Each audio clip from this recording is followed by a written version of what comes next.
حسبي ربي جل الله ما في قلبي غير الله نور محمد صلى الله لا إله إلا الله حسبي ربي جل الله ما في قلبي. Assalamualaikum warahmatullahi wabarakatuh.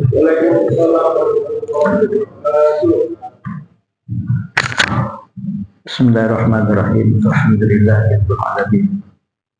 Wassalatu wassalamu ala asyrafil anbiya'i wal mursalin sayyidina wa habibina wa maulana Muhammadin wa ala alihi wa sahbihi ajma'in. Asyhadu an la ilaha illallah wahdahu la syarika lahu wa asyhadu anna Muhammadan abduhu wa rasuluh. Wa qala Allah ta'ala fi kitabihil karim wa huwa asdaqul qailin. A'udzu billahi minasy syaithanir rajim. Bismillahirrahmanirrahim. Yarfa'illahu alladziina aamanu minkum walladziina utul ilma darajat wa qala ahli sholati wassalam may yuridillahu bihi khairan yufaqihuhu fid din.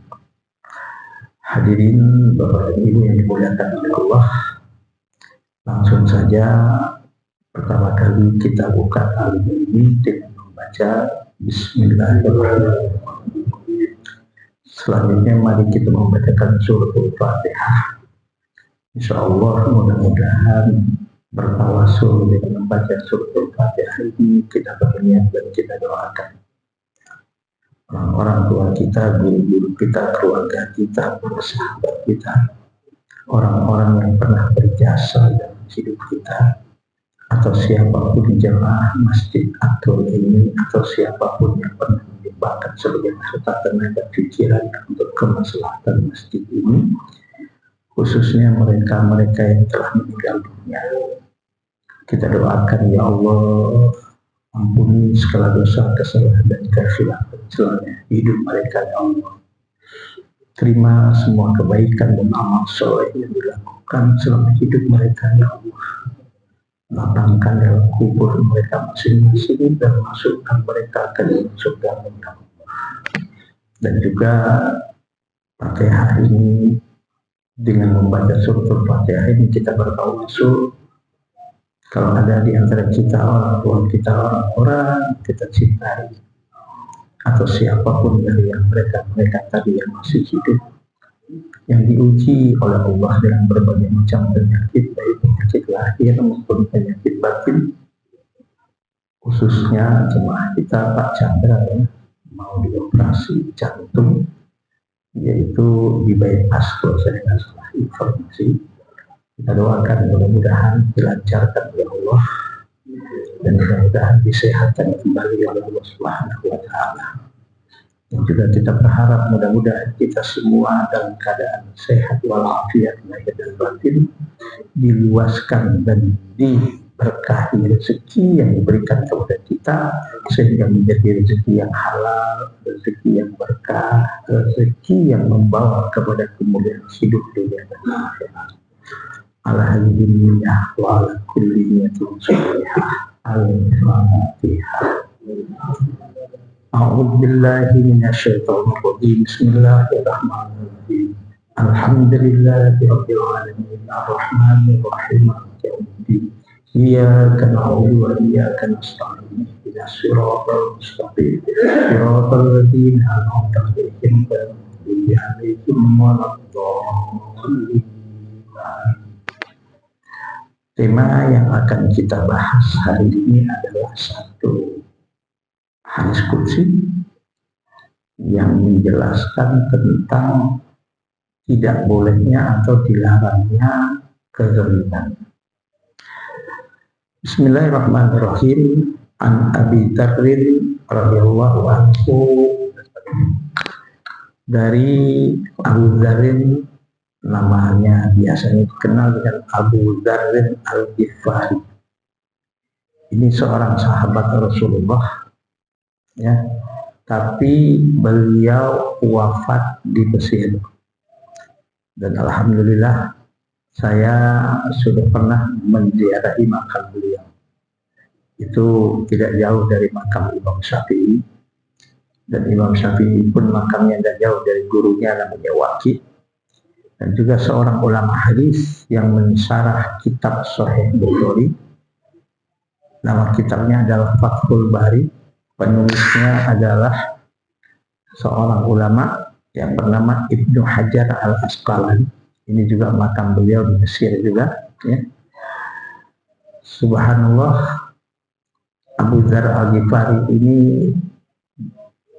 berkata, Anin Nabi Sallallahu Alaihi Wasallam fi ma yarwihi an rabbihi, ya. Bahwa kata Abu Dzar Al-Ghifari, dia mendapatkan satu hadis dari Rasulullah Sallallahu Alaihi Wasallam, tapi hadis ini adalah hadis qudsi, qaf dal ya sin ya, qudsi. Apa itu hadis qudsi? Hadis qudsi adalah firman Allah, dan firman Allah tapi teksnya tidak ada dalam Al-Quran, tapi teksnya diungkapkan langsung oleh Rasulullah Sallallahu Alaihi Wasallam. Makanya itu ciri-ciri hadis qudsi itu, qala Rasulullah Sallallahu Alaihi Wasallam, kemudian qala Allahu Azza wa Jalla, atau fi ma yarwihi an rabbihi, bahwa apa yang akan diungkapkan oleh Rasulullah ini adalah bukan sabda beliau, tapi firman Allah yang disabdakan oleh beliau. Namun hadis qudsi ini tidak ada di dalam Al-Quran. Apa firman Allah Subhanahu wa Ta'ala yang disabdakan oleh Rasulullah dalam hadis ini, yaitu ya ibadi inni haramtu zulma ala nafsi wa ja'altuhu bainakum muharraman fala tazalamu, akhrajahu Muslim. Yaitu firman Allah Subhanahu wa Ta'ala yang berbunyi, ya ibadi, wahai hamba-hambaku. Dalam hal ini ya kita diantaranya, yaitu manusia yang merasa bahwa kita ini adalah hamba Allah. Ya, hamba Allah siapapun dia, hamba Allah bangsa apapun dia, hamba Allah suku apapun dia, hamba Allah yang tinggal di kota, di desa, apakah dia seorang pejabat atau rakyat biasa, apakah dia kaya atau miskin, yang penting dia adalah hamba-hamba Allah.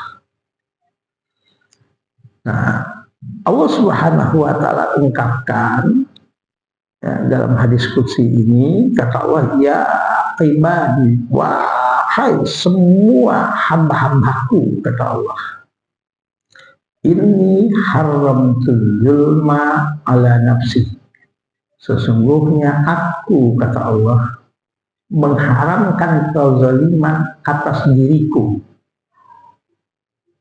Ini maksudnya adalah bahwasanya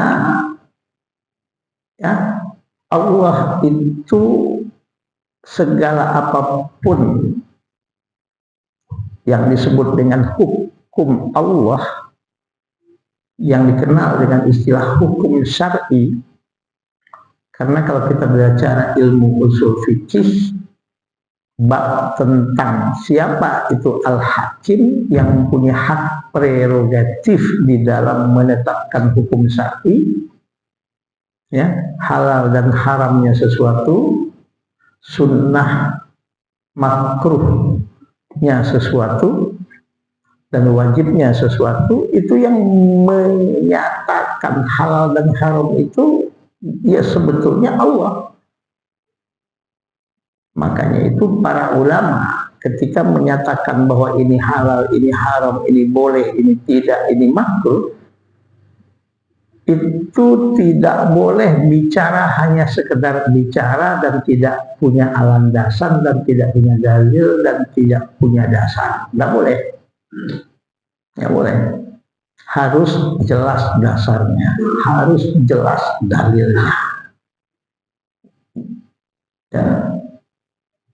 Apalagi hal-hal yang berbentuk ibadah mahdoh, ibadah murni ritual. Harus jelas dasarnya. Betul-betul yang disebut dengan literasinya itu valid dan bisa dipertanggungjawabkan keilmiahannya, betul-betul dalilnya itu jelas dari Al-Quran maupun hadis, ya, secara mudahnya adalah berlandaskan kepada wahyu dari Allah Subhanahu wa Ta'ala. Makanya itu semua keputusan yang ada dalam hukum syar'i, wajib dan mandubnya sesuatu, haram dan makruhnya sesuatu, bahkan halalnya sesuatu, sah dan tidaknya sesuatu menurut hukum syar'i, itu hakikatnya adalah hukum Allah Subhanahu wa Ta'ala. Nah, kalau dalam bab tentang hukum syar'i ini, ya, tentang metode tentang hukum syar'i ini, itu dijelaskan secara rinci satu persatu dalam ilmu namanya ilmu usul fikih. Nah, dalam ilmu usul fikih, hukum syar'i ini ada dua macam. Ada yang disebut dengan hukum taklifi, ada yang disebut hukum wad'i. Apa itu hukum taklifi? Hukum taklifi itu adalah hukum yang dibebankan kepada setiap hamba-hamba Allah yang mukallaf. Kenapa dia disebut mukallaf? Karena dia sudah memenuhi persyaratan sehingga dia layak untuk menerima beban hukum taklifi. Nah, syaratnya orang disebut mukallaf itu 3.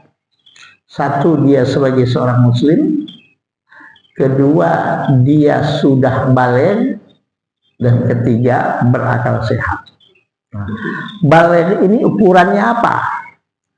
Ya, ukurannya kalau dari segi usia, dia sudah 15 tahun usianya, dan menurut bukan hitungan tahun Masehi, tapi 15 tahun menurut hitungan tahun Hijriyah. Nah, kalau tahun Hijriyah ini dikompar dengan tahun Masehi, itu kalau hitungan tahun Hijriyah 15 tahun, tahun Masehinya 14 tahun, 6 bulan, 15 hari. Kalau nggak percaya hitung lagi. Ya, saya udah hitung. Karena tahun Masehi itu setahun 365 hari, tahun Hijriyah 354 hari, kecuali 4 tahun sekali. Ditambahkan 1 kalau di bulan Masehi, di tahun Masehi bulan April jadi bulan Februari jadi 29 Februari. Kalau di tahun Hijriyah bulan Dzulhijjah ditambahkan menjadi 30 hari. Jadi 11 hari perbedaan setiap tahun antara tahun Masehi dengan tahun Hijriyah. Nah, jika seseorang sudah berusia 15 tahun menurut tahun Hijriyah, kalau menurut tahun Masehi 14 tahun 6 bulan 15 hari, secara usia orang itu sudah disebut baligh, laki-laki maupun perempuan. Sekalipun yang laki-laki belum mimpi basah, yang perempuan belum haid. Tapi kalau umurnya sudah segitu, baligh. Jelas, Pak? Nah, belum umurnya segitu, baru mungkin 12 tahun, tapi perempuan sudah haid. Atau laki-laki sudah pernah mimpi basah, padahal belum 15 tahun, juga disebut baligh. Ya, paham ya?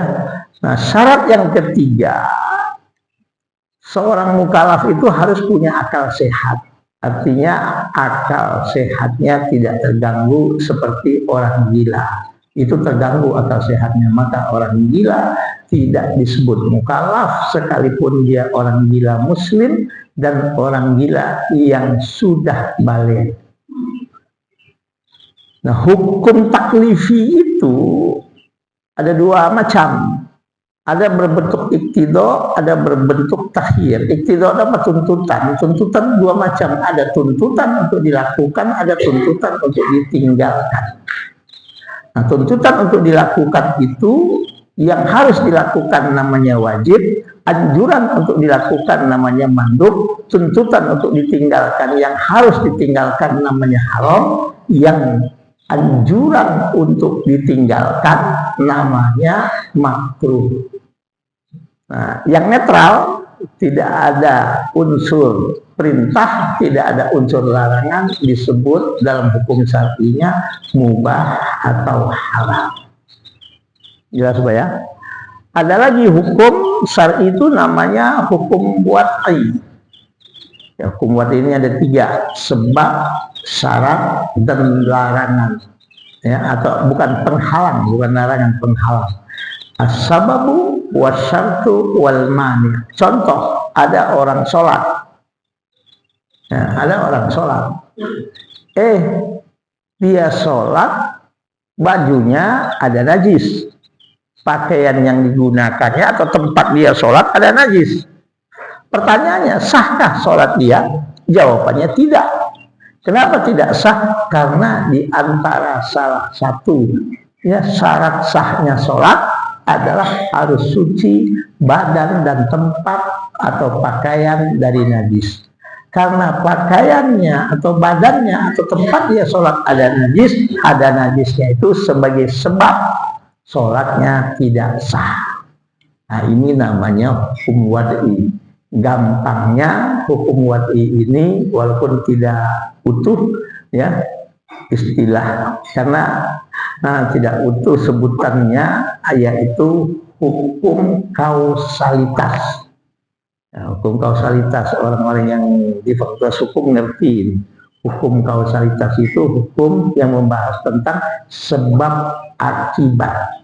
Nah, semua ketetapan hukum Allah itu Allah katakan ya ibadi inni haramtu zulma ala nafsi, wahai hamba-hambaku saya mengharamkan kezoliman atas diriku. Berarti semua hukum Allah yang dibebankan kepada para mukallaf, baik berupa hukum taklifiyah atau hukum wad'i, atau yang gampangnya kasih contoh yang mudahnya segala ketetapan hukum Allah. Kenapa Allah melarang kita melakukan suatu hal? Contoh, misalnya mengkonsumsi daging babi. Contoh, Allah mengharamkan kita untuk mencuri. Allah mengharamkan kita untuk berzina. Atau Allah mewajibkan, memerintahkan kita untuk sholat 5 waktu. Allah mewajibkan kita misalnya untuk berpuasa. Dan lain-lain dari ketetapan hukum Allah yang dikenal dengan hukum syar'i. Itu semua hukum-hukum Allah itu sama sekali tidak ada berunsur penzoliman kepada hamba-hambanya. Dipastikan. Dan itu bisa dibuktikan secara ilmiah. Yaitu semua ketetapan hukum Allah sama sekali tidak ada gambaran bahwa Allah berbuat zolim kepada hamba-hambanya. Bahkan kalau kita detailkan lagi dalam ilmu namanya ilmu usul fikih tentang turuqus istinbatil hukmi syar'i, metode-metode yang digunakan oleh para ulama mujtahid dalam menetapkan keputusan hukum syar'i yang sumber utamanya, dalil utamanya Al-Quran dan hadis yang berbahasa Arab itu, secara garis besar ada 2 metode. Pertama, al-qawaid al-usuliyah al-lughawiyah.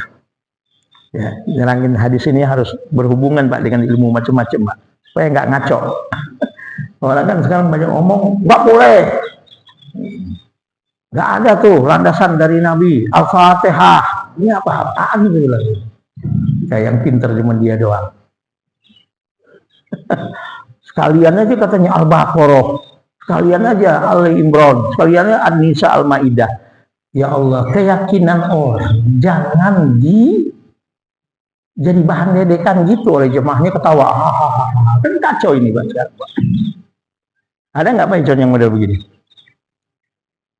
Nggak pernah Rasul contohkan. Ya Allah, Saya kadang-kadang ngedengarnya sedih, Pak. Kedengarannya sedih. Kedengarannya sedih. Masa yang sudah betul-betul namanya, ya Allah, diamalkan oleh mungkin miliaran umat Islam, ya Pak ya, di permukaan bumi ini, masa salah sih gitu loh. Apakah semua yang dilakukan itu secara tekstual harus ada dalam Al-Quran dan hadis? Secara tekstual. Padahal Al-Quran dan hadis itu sumber hukum, bukan kitab hukum. Nabi juga nggak pernah ngasih contoh bertransaksi ekonomi dengan ATM. Apa haram, Pak, jual beli, bertransaksi bisnis dengan ATM?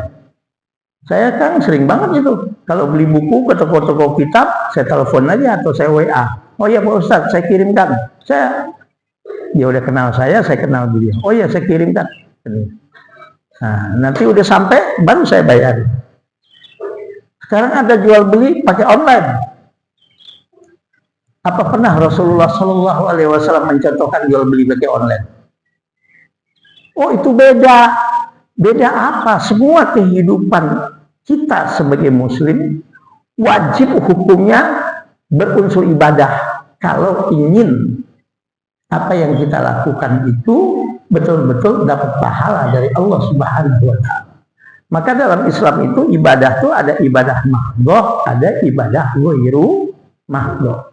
Maka istilahnya hukum syar'i itu istilahnya adalah, ya, kalau kita belajar ilmu hukum ada satu istilah sumber hukum dan kitab hukum. Tahu Pak Haji, saya pernah belajar kata-kata gitu, Pak. Sumber hukum dan kitab hukum. Kalau sumber hukum itu berbicaranya satu, tapi yang tersilap dari sumber hukum yang ada itu banyak sekali, ya, banyak sekali. Ya sudahlah, saya nggak akan mempersoalkan itu. Pokoknya udahlah, kalau kita terjadi khilafiyah, perbedaan hasil akhir di dalam beragama, selama itu mereka yang berbeda dengan kita punya sumber hukum, punya dalil hukum, dan metodologi hukumnya jelas dan valid, dan orang yang menyampaikannya pun orang yang kredibel, ya, yang kredibel, bukan nyaur, bukan ngaco. Artinya kalau istilah obat, bahan obatnya betul-betul diramu oleh orang yang memang menguasai cara meramu obat, seperti apoteker.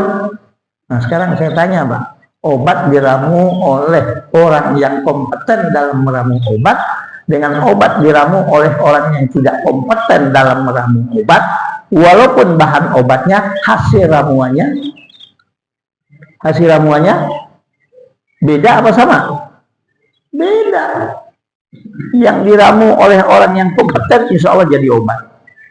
Dan dengan obat itu wasilah Allah menyembuhkan penyakitnya. Yang menyembuhkan bukan dokter, bukan obat. Obat itu hanya sekedar sarana secara keilmiahan digunakan, ya, untuk menyobati penyakit yang diderita. Tapi kalau bahan obat itu diramu oleh orang yang nggak kompeten meramu obat, walaupun bahan obatnya sama, bisa jadi racun nggak, Pak?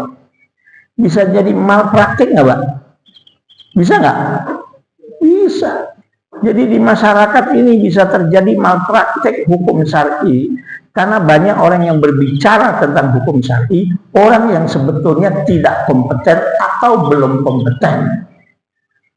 Yang menyedihkan kalau yang bicara ini seorang tokoh yang punya pengikut yang banyak, udah gitu fanatik lagi. Kacau nggak, Pak? Pak Khalid, kacau nggak? Yang menyedihkan, yang gembar-gembor tentang hal ini, orang-orang yang menjadi panutan di masyarakat dan dia banyak pengikut lagi. Udah gitu pengikutnya fanatik lagi. Sudah. Nah, maaf, usikum wa nafsi wa iya ya bitaqwallah. Jadi hukum Allah itu menurut metodologi hukum syar'i nggak ada sedikit pun kesimpulan hukum Allah itu menzolimi hamba-hambanya. Justru dalam konteks yang saya katakan tadi, metode penetapan hukum syar'i, ada lagi metode yang pertama disebut dengan at-turuq al-qawaid al-usuliyah al-lughawiyah. Ya. Adalah rumus-rumus dasar yang bersifat kebahasaan. Bahasa apa? Ya bahasa Arab. Kenapa? Karena Al-Quran dan hadis ditulis dengan bahasa Arab. Nah, saya kasih contoh yang gampang, Pak. Dan mudah-mudahan ini pernah saya kasih contoh di sini. Banyak orang sampai saat ini berkeyakinan bahwa doa selain doa anak kandung percuma dan gak ada gunanya. Ayo sekarang saya tanya, pernah nggak mendapatkan orang yang ngotot selain doa anak kandung nggak sampai kepada si mayit orang yang sudah meninggal? Banyak nggak orang yang berpendapat sampai saat ini seperti itu, Pak? Banyak nggak, Pak? Banyak. Ngotot. Dalilnya yang saya dapatkan dari orang-orang yang model begini, justru dalil yang menyatakan kalau dipahami secara benar dan memang betul-betul menurut bahasa Arab yang benar, justru itu adalah dalil yang menyatakan yang sampai kepada si mayit setelah si mayit meninggal bukan hanya doa anak kandung saja, yaitu diantaranya hadis Nabi, idza mata ibnu adam inqata'a amaluhu illa min salasin shadaqatin jariyatin aw ilmin yuttafa'u bihi aw waladin sholihin yad'ulahu. Jika anak manusia meninggal, putus semua amal perbuatannya kecuali 3 yang sudah nggak bisa dilakukan, yang nggak putus. Apa nggak putus pahalanya? 1, sedekah jariyah. 2, ilmu yang bermanfaat. 3, doa waladin sholihin. Nah, diterjemahkan walad ini dengan terjemahan doa anak kandung.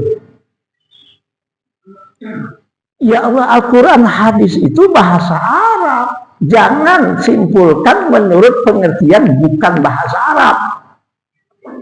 Kan pernah saya kasih contoh, Mbak. Ada orang Jawa merantau ke Riau di komunitas Melayu. Ini orang Jawa kebetulan ya dia sedang berada di rumah saudaranya atau temannya yang di komunitas Melayu di kampung yang babi masih masuk ke kebun. Orang Jawa ini ketika sore hari nongkrong babi lewat. Waduh, dibilang babi sing haram katanya. Dia ambil batu dilempar tuh babi, kabur tuh babi. Ini Jawa nggak sadar dia sedang berada di komunitas Melayu. Teriak-teriak, babi Melayu, babi Melayu. Apa yang terjadi, Pak? Apa yang terjadi? Marah nggak orang Melayu? Padahal orang Jawa ini nggak ada maksud untuk ngatain orang Melayu babi. Cuman dia ngasih tahu babi sudahlah lari. Kenapa? Melayu dalam bahasa Jawa itu artinya lari. Tapi kata orang Melayu itu adalah salah satu komunitas suku. Dan orang Melayu marah dikatakan babi.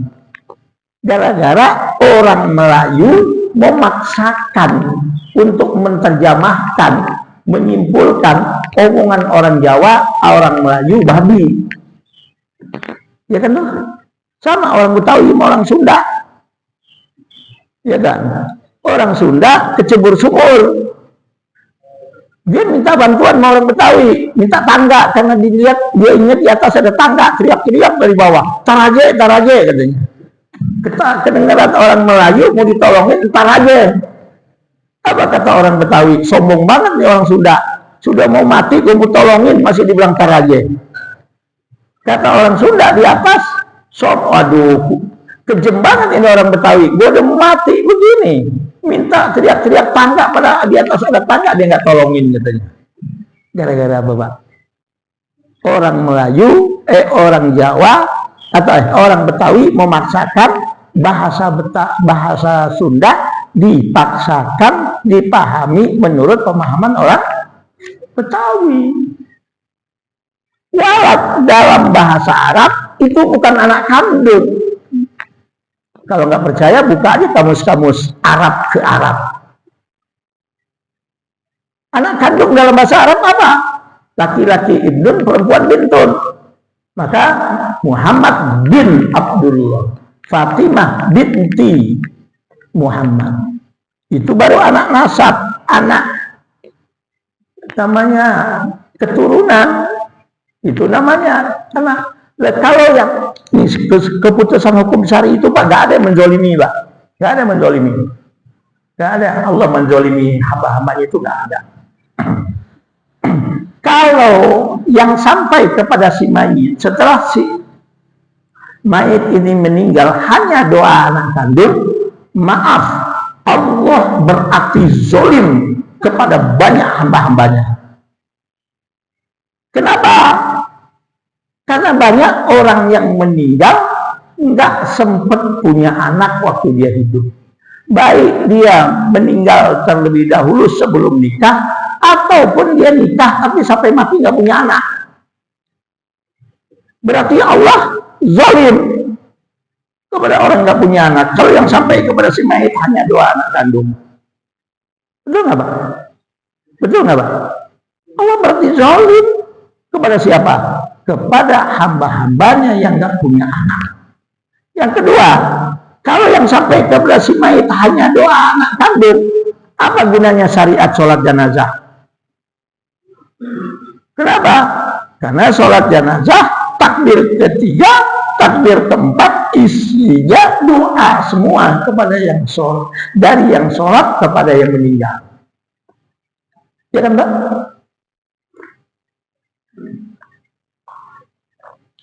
Allahumma ighfir lahu warhamhu wa'afihi wa'fu anhu wa akrim nuzulahu wa wasi' madkhalahu wa'silhu bil ma'i was-salji wal baradi wa naqqihi minal khataaya kama yunaqqasabul abyadu minad danas. Allahumma adkhilhu al-jannata wa a'idhu min adzabil qabri wa fitnatihi wa adzabihin nar. Ya minimal Allahumma ighfir lahu warhamhu wa'afihi wa'fu anhu. Itu kan doa dari yang sholat kepada yang disolatkan. Kalau yang sampai kepada si mayit hanya doa anak kandung, apa gunanya sholat jenazah? Karena banyak orang meninggal yang menyolatkan bukan anak kandungnya. Apalagi kalau meninggalnya di Mekah, di Masjidil Haram disolatkan oleh 2 juta orang bisa. Dan dia nggak pernah ketemu itu waktu dia hidup. Orang Amerika, orang Afrika, orang Pakistan, orang India, orang Malaysia, orang Brunei nyolatin dia semua itu. Padahal dia nggak pernah ketemu waktu dia hidup. Jelas Pak? Nah, banyak orang, maka di sini terjadi malpraktek hukum syar'i. Kenapa? Karena banyak yang berbicara tentang hukum syar'i ini yang sebetulnya orang nggak kompeten atau belum kompeten. Yang mengerikan Pak, dia selalu merasa benar terus. Apalagi punya pengikut banyak. Udah gitu pengikutnya fanatik. Aduh. Terjadi nggak Pak? Hukum Allah itu nggak ada yang zalim. Karena Rasul di dalam hadis qudsi ini Rasul bersabda dengan menyebutkan firman Allah, ya ibadi ini haramtu zulma ala nafsi, wahai hamba-hambaku, aku mengharamkan yang namanya kezaliman atas diriku. Berarti semua hukum dari Allah itu tidak ada yang menzalimi hamba-hambanya. Saya kasih contoh lagi, nanti berikan contoh dari Bapak yang paling gampang. Allah berfirman, hurrimat alaikumul maitatu wad damu walahmul khinzir, sampai akhir.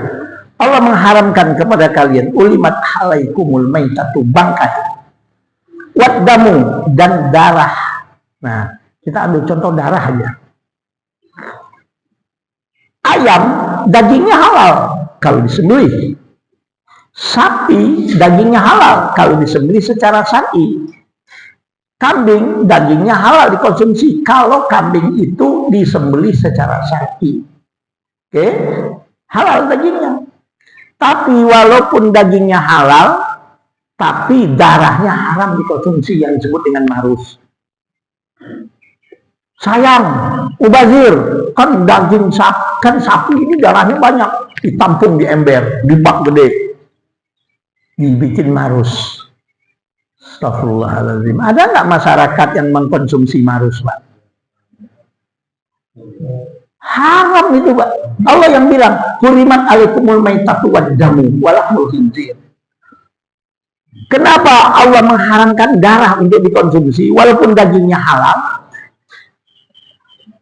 Dengan kecanggihan ilmu pengetahuan, teknologi, ilmu medis dan sebagainya, ada sekarang yang disebut dengan laboratorium.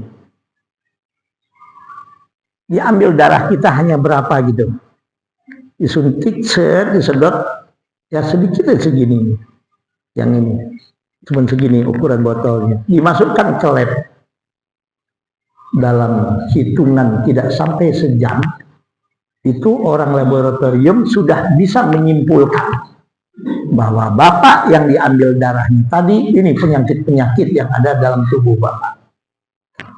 Kolesterol tinggilah, gula darahnya tinggilah, apalagi Pak, asam uratnya tinggilah, yang namanya macam-macam. Ini punya darah tinggilah, punya yang namanya gejala jantung lah, itu akan ketahuan semua itu. Ya, Pak Dodi. Ya kan toh?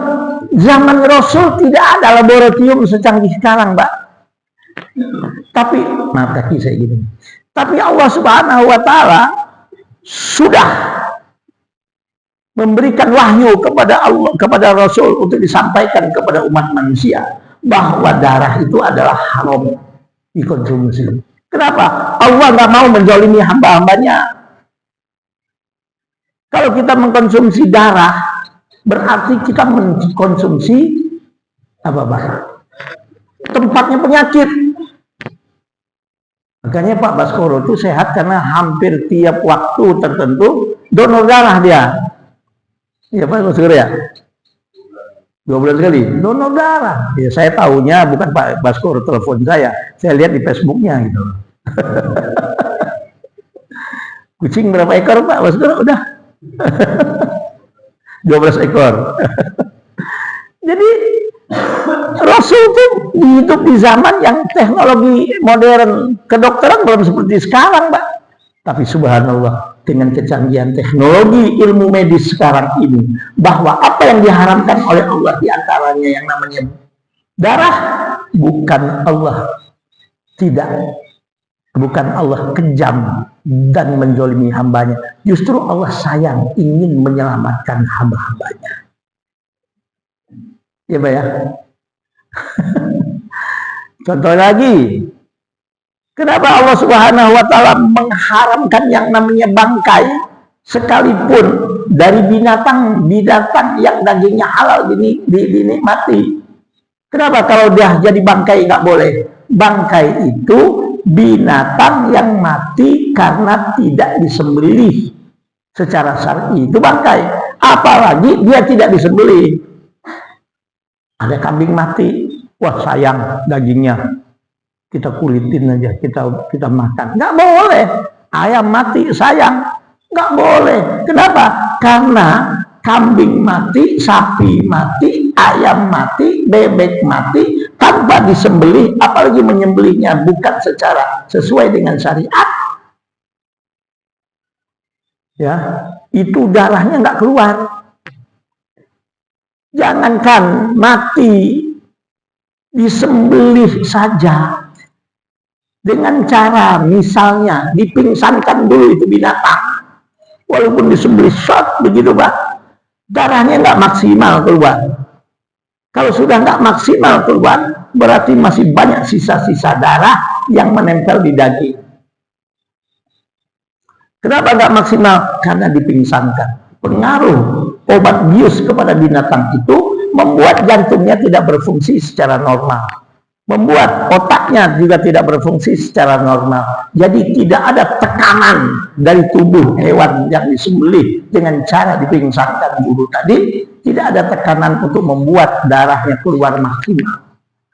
Ya otomatis walaupun dia disembelih tetapi darahnya tidak maksimal keluar, ini daging cepat busuk. Kenapa Pak? cepat busuk karena masih banyak darah yang menyatu dalam daging tersebut. Subhanallah. Jadi makin canggih teknologi ilmu pengetahuan, makin jelas bahwa Allah itu sayang kepada hamba-hambanya, maka dibikin peraturan. Jelas Pak Khalid?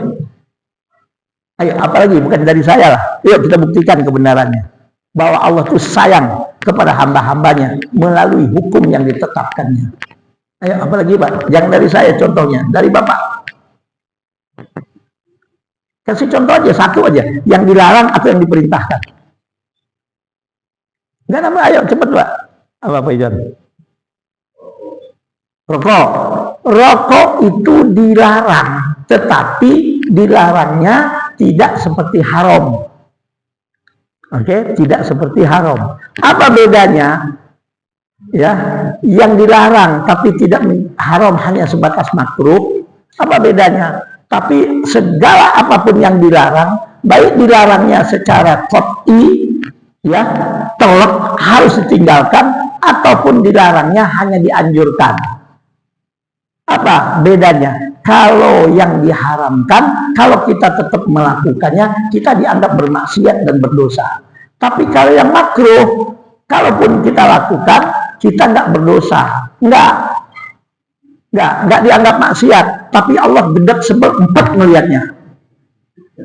Namanya juga makruh. Apa makruh, Pak? Dibenci. Jadi jangan berharap dalam hal yang makruh itu ada barokah. Bagaimana ada barokah? Allah menginginkan kita meninggalkannya. Bagaimana ada barokah? Allah mengatakan makruh. Bagaimana ada keberkahan di dalamnya? Sesuatu yang disuruh oleh Allah kita tinggalkan. Dosa sih tidak, tapi nggak berkah. Dosa sih tidak, tapi Allah benci kalau kita melakukannya. Benar gak Pak? Ayo kita fair aja. Kenapa Allah sayang sama kita? Kenapa sayang? Allah inginkan kita hidupnya sehat. Ini nanti suatu waktu kita bahas secara detail. Manusia itu punya 3 unsur. 1, unsur jasad. Kedua, unsur nafsu jiwa. Ketiga, unsur roh nyawa. Ya, tubuh atau jasad ini butuh makanan. Dalam Islam, saya nggak bicara agama lain, hukum Islam, yang kita makan itu kata Allah halalan thayyiban. Halalan thayyiban. Tidak cukup yang dimakan itu sekedar halal secara hukum syar'inya, secara legalitasnya, tapi juga harus diperhatikan thayyib nggak nih makanan kita makan.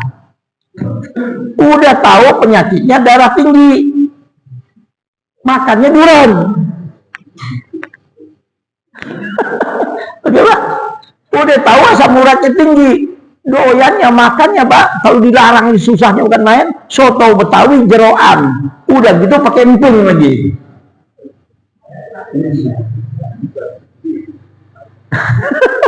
Oke, yang namanya soto Betawi halal, walaupun jeroan halal, pakai kerupuk emping lagi, oh enak banget. Tanya bayi, betul nggak bayi?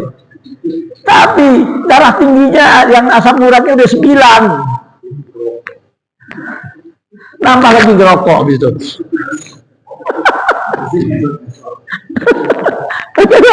Ya enak di lidah setengah jam setelah itu udah mau diri aja susah.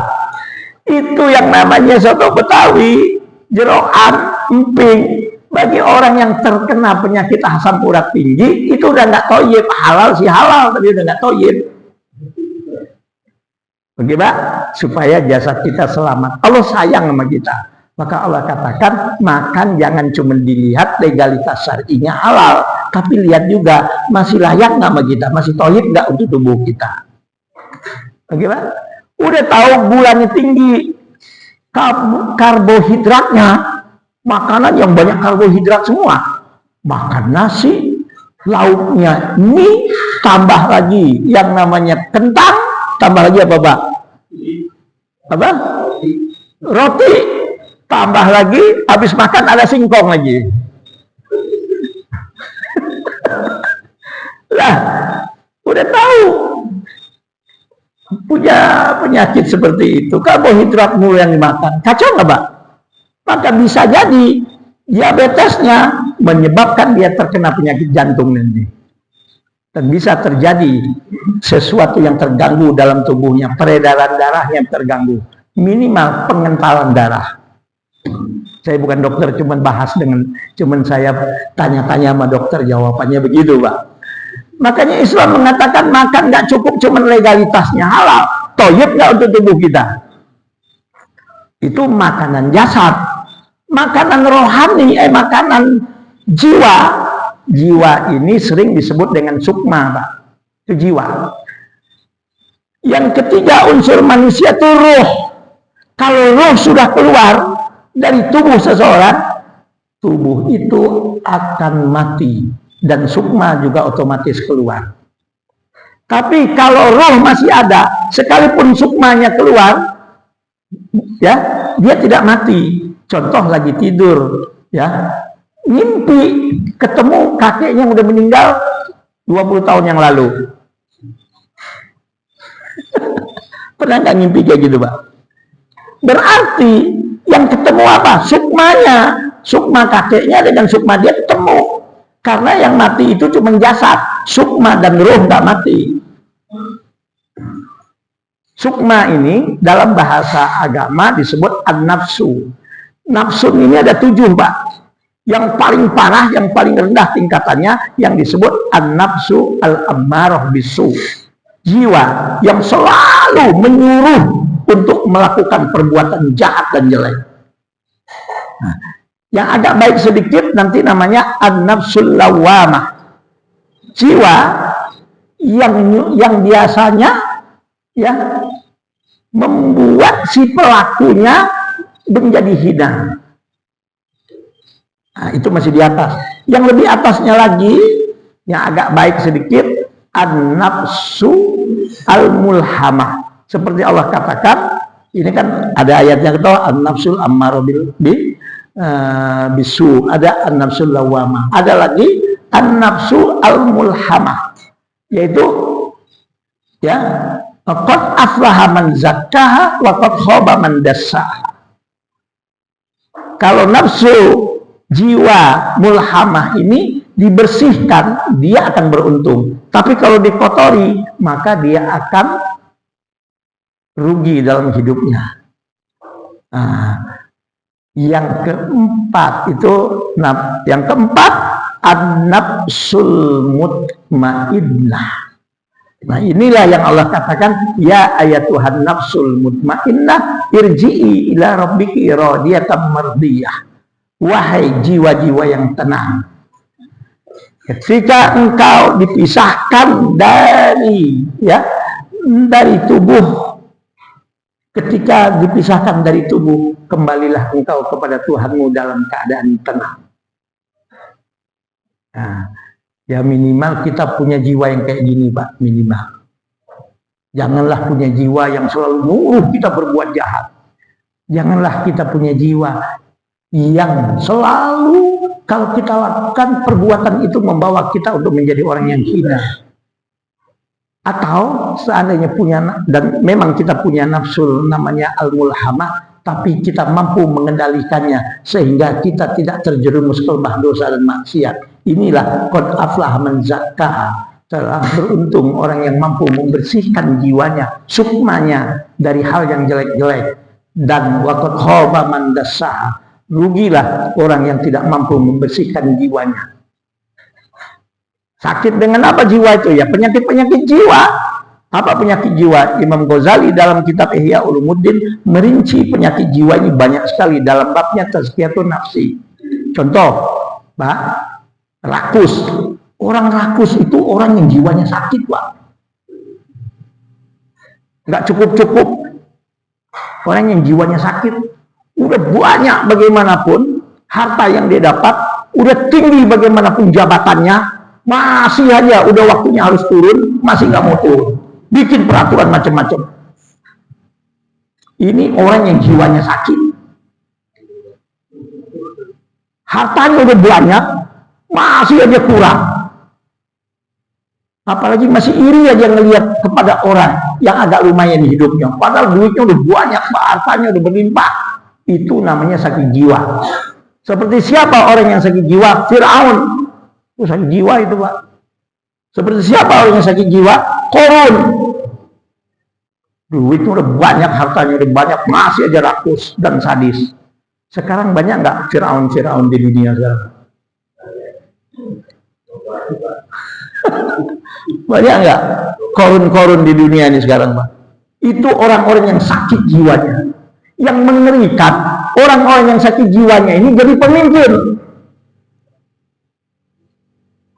Udah gitu, pendukungnya fanatik. Udah wassalam udah. Udah gitu, pendukungnya juga banyak yang sakit jiwa. Yaitu apa? Maju tak gentar membela yang bayar. Oke, Pak? Nah, jadi an-nafsul ammarah bisu, an-nafsu al-lawamah, an-nafsul mulhamah. Yang keempat, an-nafsul mutmainnah, jiwa yang tenang. Jiwa yang tenang ini yang kata Allah, irji'i ila rabbiki radiyatan mardiyah. Hei jiwa yang tenang, ketika nyawamu dipisahkan dari tubuh, kembalilah engkau kepada Tuhanmu dalam keadaan ridho dan dalam keadaan diridhoi. Maka ya, jiwa yang lebih tinggi dari nafsul mutmainnah, an-nafsul radiyah. Apa itu an-nafsul radiyah? Jiwa yang selalu ridho, nerimo dengan apapun nikmat yang sudah Allah berikan. Yang penting dia sudah menjalani proses, yang penting dia sudah berdoa dan proses sudah dijalani secara maksimal dan dia tawakal. Apapun yang Allah berikan, dia terima dengan ridho. Tapi yang terjadi, banyak orang hatinya ini kotor, Pak.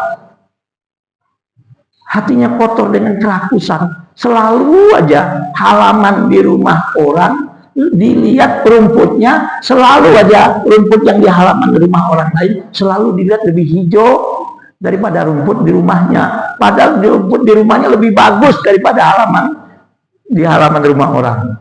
Kenapa? Karena jiwanya tidak ridho. Oke, Pak? Nah, selanjutnya, yang kelima, yang keenam, an-nafsul mardiyah, jiwa yang diridhoi. Ya ini para sahabat. Ya kita maksimal sampai rodiyah lah. Yang ketujuh, an-nafsul kamilah, jiwa yang sempurna. Siapa? Para nabi dan rasul, karena diprotek oleh wahyu. Oke, Pak, jelas? Fisik makanannya adalah halalan thayyiban. Jiwa makanannya adalah hadir di majelis ilmu. Jiwa makanannya adalah berzikir. Jiwa makanannya adalah ngaji. Jiwa makanannya adalah sering bergaul dengan orang-orang soleh. Itu makanan jiwa, Pak. Sering baca Quran, sering berzikir. Itu makanan jiwa. Coba, Pak, kita aja kadang-kadang, Pak, kalau sudah berzikir, baca Quran, jiwa makanannya sholat, ibadah. Orang yang suka sholat, bukan cuma sholat fardu, tapi sholat sunnah juga, insya Allah jiwanya lebih tenang. Orang yang suka puasa sunnah, bukan hanya puasa fardu saja, insya Allah jiwanya tenang. Orang yang biasa berzikir dan berwirid-wirid yang sesuai dengan syariat, insya Allah jiwanya lebih tenang. Orang yang jauh dari majelis ilmu, orang yang jauh dari para ulama, orang yang jauh dari hadir di majelis-majelis ilmu, orang yang tidak sholat, orang yang tidak puasa, jiwanya kering. Kaya bagaimanapun dia gelisah, apalagi dia tahu dia akan mati. Oke? Subhanallah. Jadi hukum Allah itu nggak ada, Allah menzolimi itu nggak ada, Allah sayang sama kita. Ya, jelas ya? Oke. Wa ja'altu bainakum muharraman, dan aku jadikan kezoliman itu antara kalian sesuatu yang dilarang, sesuatu yang diharamkan. Kita nggak boleh berbuat zolim sesama kita, Pak. Nggak boleh. Apa itu zolim? Zolim itu secara bahasa wad'u syai'i fi ghairi mahalli, meletakkan sesuatu, apalagi orang, tidak sesuai dengan tempatnya dan tidak sesuai dengan porsi yang dia harus terima. Kita punya anak 3 orang, satu umurnya 2 tahun, satu umurnya 7 tahun, satu umurnya 12 tahun. Dibeliin baju supaya adil, sama semua ukurannya. Itu zolim atau adil, Pak? Ada orang punya istri 3, satu istrinya punya anak 6, yang satu istrinya punya anak 2, yang satu tidak punya anak atau belum punya anak, masih belanja harian sama semua. Itu adil apa zolim? Jadi yang namanya adil itu tidak mesti sama, sesuai dengan proporsinya, sesuai dengan kapasitasnya, sesuai seperti apa kita harus memperlakukannya. Ayo, sekarang banyak nggak orang yang zolim, Pak? Orang yang subhanallah, betul-betul dia kompeten, pinter, jujur, tapi nggak ada ordal, orang dalam, nggak punya koneksi, singkirin. Padahal orang itu mampu, orang itu berkapasitas, orang itu jujur. Apalagi sekarang, kadang-kadang orang jujur dianggap ini penghalang, nggak bisa diajak damai. Mana berkah, ya, tempat-tempat kerja yang pemimpinnya, ownernya model begitu, yang zolim terus. Jadi kalau mau dibahas ini hadis panjang, Mbak. Ya, kalau kita jadi pemimpin, jangan menjadi pemimpin yang zolim. Jangan perlakukan rakyat kita tidak sesuai dengan apa yang semestinya diperlakukan. Kalau kita jadi orang tua, yuk jadi orang tua yang adil. Kalau kita jadi suami, yuk jadi suami yang adil.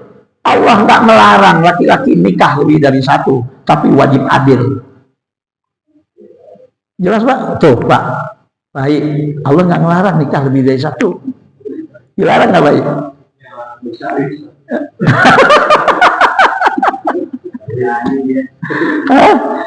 Nggak melarang, Bu. Jangan marah, Bu, ya. Maunya nikah lebih dari 1, istri muda dikasih belanja 300.000, istri tua 100.000. Nah, ini yang model begini yang nggak boleh. Enggak, kan dia masih muda, masih perlu dandan macam-macam. Walaupun, bagaimana?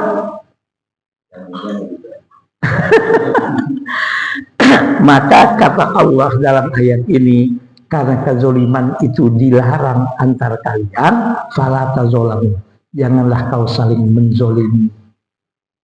Kan yang terjadi dalam kehidupan manusia, karena doktrinnya doktrin sekuler, karena doktrinnya doktrin materialistis, karena doktrinnya doktrin liberal, yang terjadi dalam kehidupan umat kita sekarang apa, Pak? 15 tahun tinggal di satu tempat, tetangganya dia nggak kenal. Kenapa? Ngapain gue kenal sama dia, nggak ada untungnya katanya. Terjadi nggak di masyarakat kehidupan yang model gini, Pak? 15 tahun tinggal di satu tempat, siapa di sebelah rumahnya dia nggak mau tahu. Kenapa? Nggak ada untungnya. Atau ada orang berbuat baik dengan orang lain, ya, motifnya motif ajaran sekuler, ajaran materialistis. Wah, ini orang hebat juga ini, ya. Wah, dideketin dah. Karena apa? Siapa tahu ini orang bisa kita manfaatkan. Kan gitu yang terjadi, Pak. Islam itu nggak menyuruh kita berbuat seperti itu. Nah, inilah sedikit yang mudah-mudahan kita bisa paham. Bahwa tidak ada hukum Allah yang menzolimi hamba-hambanya. Makanya itu dalam kajian ilmu usul fikih ada bab yaitu tentang al-usul al-qawaid al-usuliyah at-tasri'iyah. Rumus-rumus dasar yang bersifat, ya, undang-undang dan peraturan. Itu ada salah satunya namanya maqasidus syariah. Apa itu maqasidus syariah? bahwasanya setiap hukum Allah melarang untuk dilakukan, Allah memerintahkan untuk dilakukan. Ini nggak sampai haram sih enggak, tapi makruh. Ini nggak sampai wajib sih, tapi sunnah. Tapi yakinlah, yang diperintahkan pasti ada positifnya, yang dilarang pasti ada negatifnya. Allah ingin kita selamat, Allah itu sayang sama kita. Tapi sayang, banyak umat ini yang nggak ngerti, yang nggak paham, sehingga timbul suuzon kepada Allah. Ya Allah, nggak pernah introspeksi diri. Kadang-kadang hidup saya susah mulu ya, ngeluh melulu. Kayaknya Allah marah sama saya, kayaknya Allah nggak adil ini. Dia nggak pernah introspeksi diri, kenapa dia bisa begitu gitu loh. Padahal Allah ini ngasih modal sama kita, Pak, untuk hidup ini macem-macem, Pak. Dikasih otak, dikasih mata, dikasih telinga, dikasih mulut, dikasih tangan, dikasih kaki, dengan berbagai macam potensi-potensi yang ada pada anggota badan itu. Coba, Pak, yang namanya besi baja yang begitu keras, yang begitu berat, itu oleh orang bisa dibentuk menjadi kapal laut. Nggak tenggelam tuh, Pak. Bukan cuma sekedar nggak tenggelam, bawa barang, bawa orang, ratusan orang. Kalau kapal laut masih mending, bisa terbang. Udah gitu, bukan cuma pesawatnya, orang banyak di situ di atasnya, bisa 500 orang. Belum barang-barang yang dibawa di pesawat itu, padahal itu besi bisa terbang. Kita ini nggak mau mempotensikan, tidak mau memaksimalkan potensi yang Allah berikan. Makanya betul satu ungkapan, halakam rukun lam ya'rif qadra nafsi. Celaka orang yang tidak mengenal potensi yang ada pada dirinya. Makanya kecerdasan itu ya dalam ilmu pendidikan, dan alhamdulillah ini saya praktekkan kepada santri-santri di Nurul Ilmi, Pak. Saya bersyukur kepada Allah, alhamdulillah. Ya tahun ini insya Allah ada lagi yang dapat beasiswa ke Maroko dan ke Yaman. Yang dapat beasiswa di universitas negeri banyak, Mbak. Anak Nurul Ilmi sekarang ada yang masuk ke fakultas jurusan farmasi, ada yang dapat namanya jurusan jurnalistik, ada yang teknologi pendidikan, macam-macam, ada yang masuk desain grafis. Padahal anak pesantren. Ya saya berusaha sama wali santri, saya bilang insya Allah Nurul Ilmi lembaga pendidikan yang biayanya murah, tapi insya Allah nggak murahan gitu. Karena potensi itu, kecerdasan itu ada intellectual question, kecerdasan intelektual, ada emotional question, kecerdasan emosi, ada kecerdasan spiritual question, kecerdasan spiritual, tapi ada juga SSQ, soft skill question. Ini harus dilatih. Apa itu soft skill question? Kecerdasan soft skill, seperti punya percaya diri yang tinggi, seperti kalau kerja itu tuntas, seperti siap dan bisa bekerja dengan tim. Itu soft skill question, seperti tangguh dalam menghadapi apapun. Saya kepada santri saya bilang, anak-anakku, kalian harus, saya bilang, mempunyai mental, jangan bermental kerupuk. Kerupuk gedenya doang, dikasih air, pecah-pecah. Iya, pecah-pecah. Kerupuk gedenya doang, dipukul begini hancur. Seperti bermentallah Anda seperti mental baja. Baja ditempa bukan hancur, baja ditempa makin tajam, baja ditempa makin tajam. Atau bermentallah Anda seperti karang di tengah lautan, saya bilang. Karang di tengah lautan, walaupun dihantam oleh ombak yang begitu besar, karangnya tetap kokoh, ombak yang begitu besar yang hancur. Nah ini soft skill question, Mbak. Dan dikasih fasilitas nih, nanti setelah ini nih ada pengajian wali santri tiap bulan, saya suruh tampil tuh anak-anak, kasih kesempatan. Nggak percaya lihat aja di YouTube, Nurul Ilmi Channel namanya. Jadi pendidikan sekarang itu nggak cukup cuman intelektualnya doang yang cerdas, nggak cukup cuman emosinya doang cerdas, tidak cukup cuman ya spiritualnya juga yang cerdas. Anak-anak yang dididik harus mempunyai soft skill question. Maka jangan heran banyak anak ketika sekolah cerdas juara, tapi di masyarakat gagal. Kenapa? Pintar ya pintar, tapi nggak punya percaya diri yang tinggi. Pintar ya pintar, tapi mentalnya mental pengecut, bukan mental orang yang siap fight di masyarakat. Oke Pak? Wah, kok jadi ngomong kayak gini? Saya rasa cukup. Mudah-mudahan kalau ada pertanyaan silakan.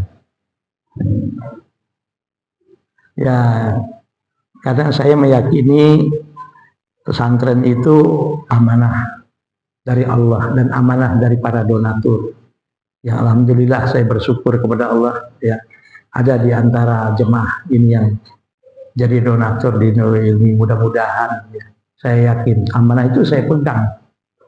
Mudah-mudahan dengan bantuan-bantuan tersebut Allah Subhanahu wa Ta'ala membalasnya dengan yang lebih bagus, dengan yang lebih banyak. Oke? Nggak ada pertanyaan? Nggak ya? Nah, sekarang kita makan yang dibutuhkan oleh barusan jiwa, yang dibutuhkan oleh jasa. Nah, itu udah disediain. Kalau rohani udah barusan. Oke, subhanakallahumma wa bihamdika asyhadu an la ilaha illa anta astaghfiruka wa atubu ilaik. Maaf lahir dan batin. Assalamualaikum warahmatullahi wabarakatuh. Waalaikumsalam warahmatullahi wabarakatuh.